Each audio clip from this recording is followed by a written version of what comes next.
In any moment of decision, the best thing you can do is the right thing. The next best thing is the wrong thing. And the worst thing you can do is nothing. I think of this quote from Theodore Roosevelt often when people ask, what should I be doing on my farm?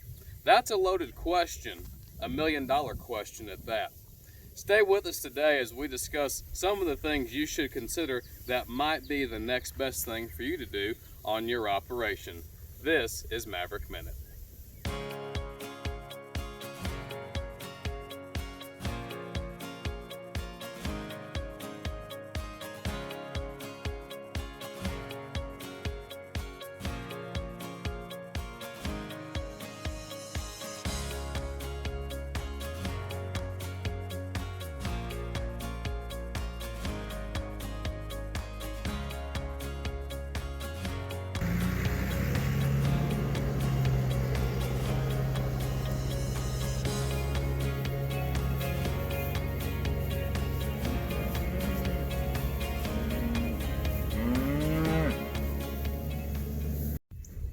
Today's student shout out goes to Daniel Elliott, Dylan Majors, and Luke Elliott. They recently completed a community service project installing a staircase that was in much need at a local resident's house.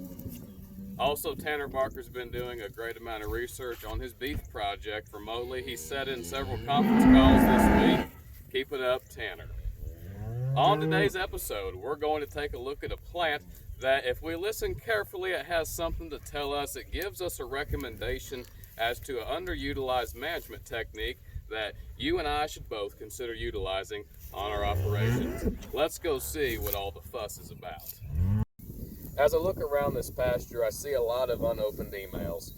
The sender's name is Broomsedge, and when I dig into the message, it's plain and clear as to what's going on. Even though this plant can't use its voice to talk with me, every time that he shows up in a pasture, he's going to send the landowner a message right away. Broomsedge is a warm season plant, and it's also a perennial, meaning that it imitates the life cycle of trees. It grows from the same root system year after year, even if no seed is produced. However, from the looks of this pasture, it's very capable at producing seed and securing that seed's ability to flourish amid other species. This plant is able to produce a toxin that actually prevents other plants from growing in the area. It makes it an invasive species, but also an unwanted plant. Why is it unwanted? As you look across this pasture, the rest of the grass is very short, about 3 inches tall. All that's left is broomsedge. Palatability-wise, it ranks very low in the preference of livestock and is not an effective tool to provide nutrition to your animals. Being a warm season plant, you'll see this growing in your pasture from late May into the end of August. Around that mid-August time period, the plant takes on this color and goes into dormancy. Also at that time, you will find that he's going to be about 3 foot tall at his maturity, and he's going to hit you about mid-thigh on your jeans. Let's take a closer look at identifying broomsedge effectively. Proper identification of broomsedge is not difficult. There's kind of 3 main traits that I encourage people to look for. First of all, being that broomsedge is a warm season grass, it has a stereotypic trait that most warm seasons share. Towards the base of the plant, it has a flattened stem. So if you watch where my hand is as I rotate the stem, it becomes broad. We're thin on one side and much broader on the other. Having a flat stem near the base is a giveaway that this is a warm season plant if you're not familiar with what time of year this plant actually grew. Since it's dormant now and it's the end of winter time, early spring, without actually seeing it growing, we can't tell without these telltale signs.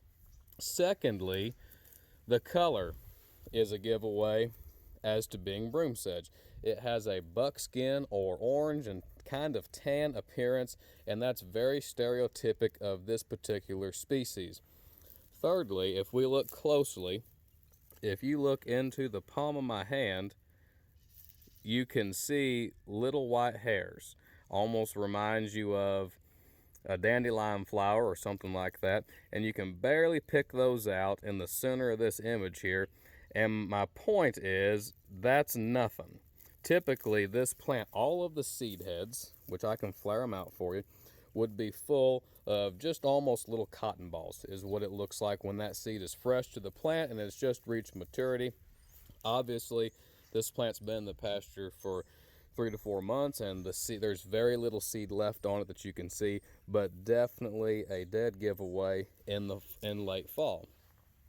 Finally, these plants get confused often for a plant called little bluestem, and some of the differences I might point out. One that I failed to mention earlier, I told you it has a flat stem, and that is true. However, as you work up the plant and you get to this seed head region, the stem becomes round, just like a broom handle. And that helps me remember that this plant has a flat area similar to my floor, and at the top of the plant we have a round stem. Kind of makes me think of a broom. Also, the seed typically starts at the top half of the plant and covers the whole plant, whereas little bluestem has a truly flat stem the whole length of the plant. Additionally, little bluestem's color is not this buckskin, orange, or tan color. It's truly red in nature.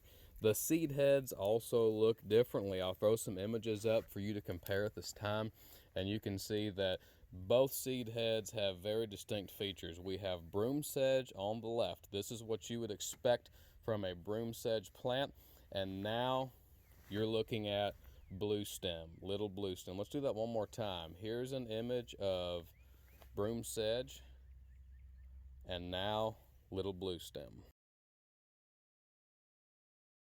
So what's the problem with broomsedge, or sagegrass as it's commonly known at the feed store?